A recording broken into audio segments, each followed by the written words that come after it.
कई बार क्या होता है कि गर्भावस्था से रिलेटेड जितने भी टेस्ट हैं वो सारे ही टेस्ट नॉर्मल होते हैं, लेकिन बार बार मिसकैरेज होता है।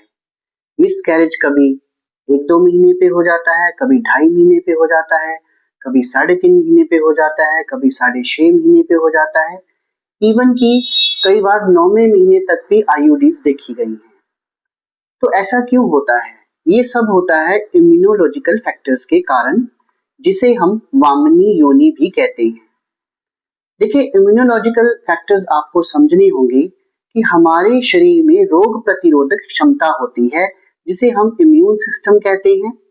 अगर ये बीमारियों से हमारा बचाव करती है तो ये हमारे लिए अच्छी है, लेकिन अगर ये हमारे शरीर का नुकसान करना शुरू कर दे तो हमारे लिए ये घातक है।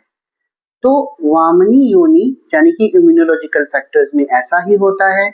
हमारे शरीर का इम्यून सिस्टम ही हमारे बच्चे को मारना शुरू कर देता है, और बार बार ट्रीटमेंट लेने पर भी, बार बार टेस्ट करवाने पर भी, और पूरा 9 महीने ट्रीटमेंट लेने पर भी बच्चा जो है वो जहां तो उसका मिसकैरेज हो जाता है, जहां उसकी आईयूडी हो जाती है।